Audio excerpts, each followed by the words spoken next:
la célébration du 52e anniversaire de l'accession de notre pays à la souveraineté internationale, l'esplanade du Sénat a abrité ce matin la parade culturelle. Plusieurs groupes ont mis en exergue leur talent culturel. 52 ans d'indépendance dans ce journal, une course cycliste placée sous le parrainage du Premier ministre, chef du gouvernement, Raymond Sima, a donné le ton, bien entendu, à la fête du 17 août, édition 2012.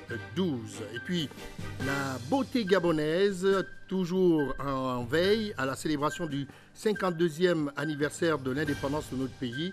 Eh bien, les demi-finales du concours Miss Gabon pour les provinces de Langounié, de la Nyanga et de Logoué-Vindo viennent de se dérouler. Madame, Messieurs, bonsoir. Merci donc d'avoir choisi Gabon Télévision pour vous informer en cette période donc de la célébration de la fête du 17 août 2012. Le Gabon a donc 52 ans. 52 ans, une marche très importante donc d'une partout encore, si vous voulez, de la moitié du siècle de notre vie. Eh bien, vous avez entendu le président de la République à 20 heures précises. Donc, il a donné le temps avec son discours à la nation. Beaucoup donc de propos ont été retenus, des propos justement qui lancent les Gabonais. D'abord, cette unité qui est très importante, l'unité entre le Gabon. Le président de la République vient de dire que le Gabon, c'est ce qui nous unit. Nous n'avons pas un pays de rechange, qu'on soit du nord, qu'on soit du sud-est, du sud-ouest, ainsi de suite. Alors, on est d'abord Gabonais, on pense Gabon. Et bien entendu, nous travaillons tous pour le développement de ce pays, chacun dans sa propre responsabilité. Et à cela donc, le chef de l'État attire l'attention de tout le monde pour cette grande solidarité qui doit prévaloir entre les Gabonais. Alors, dans ce studio à chaud comme ça, j'ai Amélie Blanche Mbougueyi. Alors, vous venez de suivre donc le chef de l'État à 20h, qui vient de s'exprimer à l'endroit donc de son peuple. Eh bien, le discours à la nation du chef de l'État Ali Bongo Ondimba fait donc passer le Gabon avant les intérêts personnels. Effectivement, Mathieu Koumba, le discours que le président de la République, chef de l'État, prononce traditionnellement à la veille de la fête nationale est un discours où il n'est pas d'usage que de grandes annonces soient faites. Il ne fallait pas s'attendre qu'il sorte de ce cadre convenu. Toutefois, quand on suit très bien le président de la République, on peut retenir 3 grands axes. Premièrement, la condamnation sans équivoque des événements qui ont eu lieu ces derniers jours à Libreville. Il les qualifie en effet de ferment de la division, de la dispersion, de l'effritement social et qui ne peut avoir comme finalité et résultat l'instabilité et la régression. Ceux qui ont pu penser à tort ou à raison que le chef de l'État pourrait avoir une position plus nuancée sur la demande de l'opposition à propos de la conférence nationale, Ali Bongo Ondimba oppose un non catégorique. Deuxième axe, il y a un appel récurrent du chef de l'État à combattre l'ethnocentrisme, le tribalisme, la haine de l'autre, toutes choses qui, sous d'autres cieux, ont conduit à des catastrophes innommables. Ali Bongo Ondimba exhorte chacun d'entre nous à mettre le Gabon au-dessus de tout, que nous mettions les intérêts de notre pays avant ceux du parti politique auquel nous appartenons, que nous mettions les intérêts du Gabon avant notre ethnie, avant notre province. Enfin, troisième axe, le président de la République ne méconnaît pas certaines difficultés que connaissent actuellement les Gabonais, notamment le coût élevé de la vie. Face à cette situation, il prévoit d'accélérer le rythme des réformes pour qu'elles puissent produire leur plein impact sur la vie des Gabonais. Merci Amélie Blanche Mbougueyi. Vous étiez là donc pour commenter à chaud le discours du président de la République gabonaise, Ali Bongo Ondimba, qui vient de s'exprimer là, vous l'avez entendu à l'instant même. Eh bien, beaucoup donc d'axes ont été prononcés par le président de la République dans son discours. Amélie vient de le dire d'ailleurs. On peut encore citer justement la poursuite des réformes, la réforme donc par exemple de bourses et stages, ainsi de suite. Mais beaucoup plus, donc ce qui intéresse le président Ali Bongo Ondimba, c'est bien entendu la vie chère, qu'il est donc soucieux de ses compatriotes. Justement, le président de la République vient une fois de plus d'exhorter donc le gouvernement à mener donc des réflexions et à trouver des mécanismes qui s'imposent au fin de maîtriser les coûts des produits de première nécessité qui ne cessent d'augmenter au fil des semaines. Alors, Yves Mitumba, finalement, sur ce plan, que retenir justement de l'adresse du président de la République sur cette question tout à fait précise? Mathieu, il faut dire qu'au cours de cette adresse à la nation, le bien-être social des Gabonais n'est pas resté en marge des préoccupations du président de la République. En effet, face à la hausse généralisée des prix de produits de première nécessité sur le marché gabonais, le chef de l'État réagit en fustigeant les pratiques scandaleuses de commerçants véreux et exhorte le gouvernement, vous l'avez dit, à l'urgence dans l'efficacité afin d'éradiquer cette gangrène des temps modernes. Il faut agir vite car le constat est accablant. Les coûts des produits de première nécessité ont doublé quand ils n'ont pas triplé, voire quadruplé. Tenez, dans un même quartier par exemple, le prix d'un article peut varier d'une boutique à une autre. Les matériaux de construction qui deviennent chaque jour qui passent des produits de luxe. Bref, la liste n'est pas exhaustive.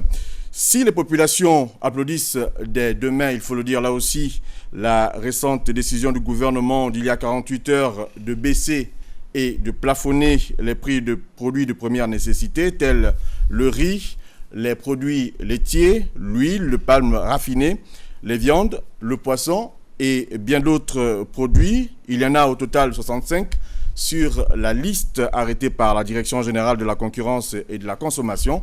Il n'en demeure pas moins, Mathieu Kumba, que beaucoup d'efforts restent à fournir, notamment dans l'applicabilité de ces mesures salutaires pour les foyers et ménages gabonais.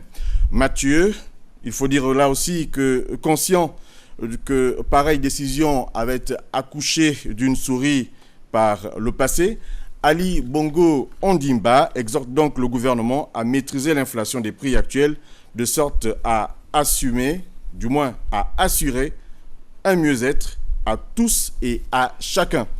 En plus donc des efforts constatés sur le terrain, le chef de l'État invite le gouvernement à mener une profonde réflexion en vue de baisser les prix de certains produits, d'augmenter le pouvoir d'achat des foyers, de relancer la consommation intérieure et de réduire ainsi la pauvreté. La tâche, Mathieu Kumba, s'annonce difficile, mais pas impossible. On regarde donc de nombreuses potentialités, voilà, j'y arrive, économiques et humaines dont dispose notre pays. La hausse du revenu minimum mensuel à 150 000 francs CFA, vous vous en souvenez, et l'augmentation de l'aide au logement qui est passée donc du simple au double en sont de parfaites illustrations. Merci Yves Mitumba, merci donc pour ce commentaire à chaud du discours à la nation du président de la République que vous venez de suivre à l'instant même. Eh bien, pour réussir donc toutes ces réformes, eh bien, le président de la République parle également de la mobilisation de tous les Gabonais, où qu'ils soient, là où il a une parcelle de pouvoir, là où il travaille également. Eh bien, il faut aussi un peu plus d'innovation, c'est ce que le président dit, mais on garde tout de même espoir. L'espoir donc sort de la bouche du président de la République, le premier des citoyens gabonais, mais il n'en demeure pas moins que le chef de l'État, effectivement, a tout de même parlé d'autres thèmes tels que les comportements déviants au sein de l'administration gabonaise, notamment la mauvaise qualité des services offerts par certains compatriotes. Il faut rappeler que le chef de l'État l'avait déjà évoqué. Alors Moussa Ndiengui, vous nous faites l'honneur donc de venir directement en studio au moment où vous sortez de la Mecque. Alors cet aspect de la question est tout aussi important pour le chef de l'État Ali Bongo Ondimba. Oui, Mathieu Kumba, je commencerai par citer ses propos. Chacun de nous prend-il ses responsabilités dans notre chaîne de solidarité avec la volonté d'être les acteurs conscients de leurs devoirs envers nos compatriotes, Dixit Ali Bongo Ondimba. En effet, Mathieu Koumba, en évoquant cette question de la qualité de service dans nos administrations, le chef de l'État tape du poing sur la table pour dénoncer une fois encore ces comportements déviants qui font légion dans le pays alors que l'on prône le changement. Attendre un service, obtenir un acte ou autre relève souvent du parcours du combattant auprès des municipalités, hôpitaux, forces de l'ordre et dans la quasi-totalité de l'administration. Chacun privilégiant ses intérêts au détriment de la solidarité nationale que nous avons souhaitée des plus hautes autorités de l'État. En évoquant le cas des bénéficiaires de la CNAM-GS, Ali Bongo Ondimba dénonce les agissements de certains personnels médico-hospitaliers qui préfèrent le cash qu'au respect de leur sermon d'Hippocrate. Que dire de certaines pharmacies où les détenteurs des ordonnances CNAM-GS doivent attendre la fermeture de ces dernières pour être servis? Mathieu Koumba, force est de reconnaître dans son projet de société, le président de la République a mis la santé et la protection sociale au cœur de celui-ci. En bon pédagogue, il a ouvert la voie et nous avons applaudi des deux mains. Comment comprendre alors les agissements bloquants de certains compatriotes refusant ainsi de tirer vers le haut les plus fragilisés et démunis, voire simplement servir la nation, oubliant qu'ils sont là parce que d'autres ont bien agi et que c'est le fruit que la nation a donné à chacun d'entre nous. Lors de son dernier discours face à l'ensemble des responsables de l'administration du pays, le chef de l'État avait déjà tiré la sonnette d'alarme pour interpeller les uns et les autres sur l'abandon de cet art qui ne sont pas là pour faire avancer le pays. Il est donc plus que nécessaire que chacun prenne la pleine mesure de ses responsabilités et conscience de sa contribution à l'avancement de notre pays dans l'intérêt général et le bien de tous. Le changement de mentalité ici prôné par Ali Bongo Ondimba est le gage de la réussite et le progrès du Gabon pour le bonheur de tous les Gabonais. Mathieu Koumba, cette insistance du chef de l'État témoigne ses dires, je cite, « Je ne serai heureux que lorsque tous les Gabonais seront heureux ». Et c'est pour la meilleure qualité de service à rendre aux compatriotes que les réformes entamées vont se poursuivre et produire leur impact positif sur la vie des uns et des autres pour aller vers l'émergence.